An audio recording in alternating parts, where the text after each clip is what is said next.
and it's time for our weekly read aloud. This week I chose a really special book, and I chose it because our community is filled with students from different families, different races, different backgrounds, and different beliefs. So I wanted to shine a light on our Muslim students and our Muslim families who are in the midst of celebrating Ramadan. So before I read this book to you, I thought it was important that you knew a few of the key terms that will be heard in the book. It's important that you know them so that you understand the main character's feelings. So Ramadan is a holy month for Muslim constituents who celebrate Ramadan, and it's 30 days and 30 nights. And during this time, Muslim families participate in prayer, fasting, and charity giving. So when we say 30 days and 30 nights, it's from sunrise to sunset that many of our families and our students are fasting. And fasting means to abstain or not have any food. And they do that from sunrise to sunset. So that's from when the sun comes up until the sun goes down. So our character, Lailah, is going to be fasting for the first time this Ramadan. So I hope you enjoy this book, and I'll see you after so that way you can see the pages as I read. Enjoy! Lailah's Lunchbox, a Ramadan story. Written by Reem Faruqi, illustrated by Leah Lyon, published by Tillsbury House Publishers. The year before, Lailah had wanted to fast with her best friends Hind and Ishrat during Ramadan, but Lailah's mom had insisted she was too small. Remembering that, Lailah stopped twirling. She missed her friends. Moving from one continent to another had been hard. On the map in her atlas, North America and the Middle East were 10 inches apart, but in real life, she was so much farther away. She wished she was only 10 inches from Hind and Ishrat. She knew the sign by the highway said, "Peachtree City, you'll love to call it home," but she didn't agree with the sign. Abu Dhabi still felt like her home. The next morning before sunrise, Lailah's mom gently nudged her. "Lailah," she whispered, "Sari time." Lailah chomped on her chocolate chip pancakes with her eyes closed. "Delicious," she said. "Come, let's pray now," said her mom. After Sari, Lailah snuggled back into her bed until her mom woke her up again, this time for school. As she left the house, her mom handed her a note. "Lailah, please give this note to Mrs. Penworth." Without her lunchbox to carry, her fingers felt extra free and swingy. She felt so light, she skipped to the school bus stop. On the school bus, she read her mom's note. "Dear Mrs. Penworth, this will be Lailah's first time fasting for the month of Ramadan, so it is an exciting time for us. Please excuse Lailah from lunch for this special month. Thanks, Mrs. Malik." Lailah didn't feel so bouncy anymore. What if Mrs. Penworth didn't know about Ramadan? No one else would be fasting with her. She folded the note into a teeny tiny square and hid it in her book bag. Lailah walked slowly to her class. Her throat felt dry all morning. When lunchtime arrived, she still hadn't given Mrs. Penworth her note. "Lailah, did you forget your lunch?" asked Mrs. Penworth. Lailah opened her mouth to speak, but no words came out. Samantha volunteered. "I'll share my lunch with Lailah." Mrs. Penworth shook her head. "Thank you for the offer, Samantha, but Lailah, please get a sandwich from the cafeteria." Lailah followed her classmates to the cafeteria. "Lailah, do you want some of my cream roll?" asked Anna. Lailah thought of telling Anna that she was fasting, but she didn't think anyone at Sunnyvale Elementary School knew about Ramadan.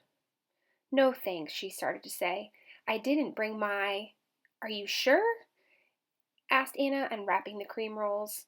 Lailah watched the cream rolls get smaller and smaller, and she didn't feel so sure. Cream rolls were her favorite. She looked away. Her nose still smelled food. Lailah wished she had given Mrs. Pentworth the note.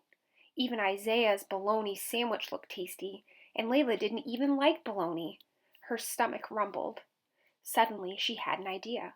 While everyone was busy eating, she sneaked out of the cafeteria.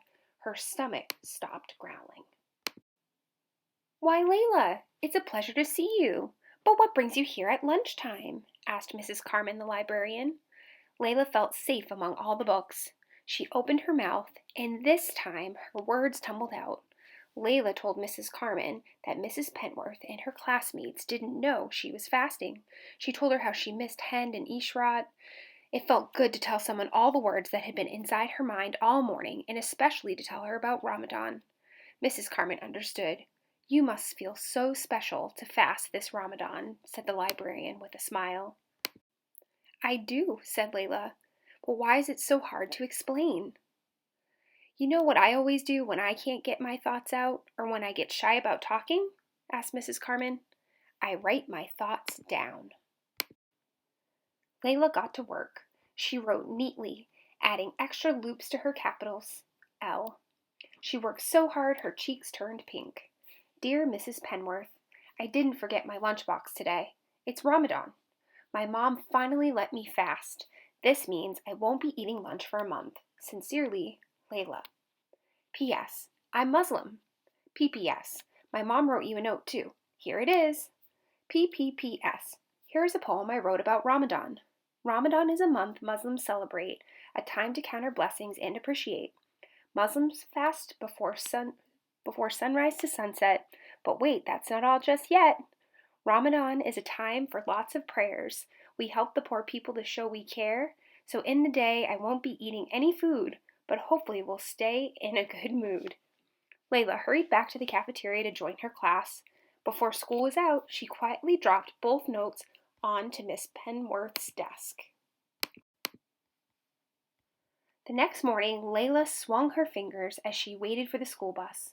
Would Mrs. Pentworth like her poem? Lailah hoped Mrs. Pentworth wouldn't think she had forgotten her lunchbox again.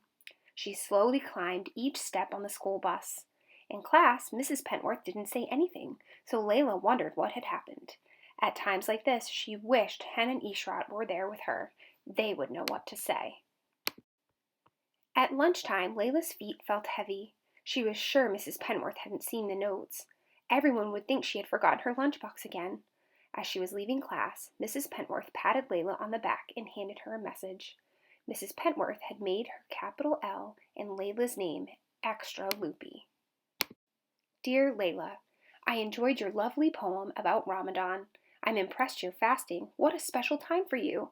You and your family must be thrilled. Would you share your poem with the class today after lunch? You could go to the library this month instead of the cafeteria. Mrs. Carmen is excited to see you. Sincerely, Mrs. Pentworth. P.S. Mrs. Carmen told me you missed your friends. I hope you keep making new friends in our class." Lailah twirled all the way to the library. She couldn't wait to share her Ramadan poem with her class. Later, at iftar, she would celebrate this day. I hope you enjoyed the read aloud of Lailah's Lunchbox. I know I certainly did, and it helped me to better understand what it might feel like for someone to be fasting for the first time in a public place, in a public school like our own.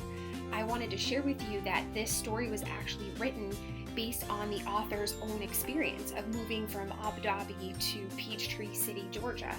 And I know that many of our students have moved from different places around the globe and may have felt very similar to the main character, Lailah. I was really proud of Lailah because I could tell in the book she was having a lot of conflict inside, a lot of different emotions about sharing this really special opportunity of celebrating Ramadan and fasting with people who may not be having the same experience as her.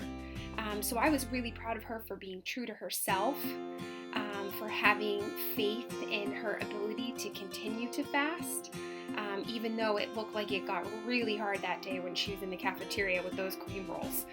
So I was proud of her for that. And I was really happy to see how when she was sharing that people around her embraced her celebration of Ramadan and fasting and wanted to support her in really reaching her goal of fasting between sunrise and sunset. So I also want to take a second to tell other people that being a good community member is very much how the teacher and the librarian were acting with Lailah. They heard that information, they asked her questions, they were polite and embraced her difference and really continued to share positivity with her. So if you hear information from a classmate who may be celebrating a different holiday than you, or who may be eating different food than you are, it's really great to be curious community members and remembering to use your thinking bubble so we make other people feel comfortable as we ask curious questions. You can use your thinking bubble and filter your thoughts before you ask your question. So remember that we should ask ourselves before we say anything, is this kind? Is this helpful? And is it on topic? And if it is, send it right to your talking bubble so that you can engage in really great conversation with your peer or with your teacher or with other family members. So have a blessed Ramadan to all of our Muslim families and students who are celebrating. We hope this month brings you lots of happiness and blessings. So happy Friday, everybody, and I'll see you next week.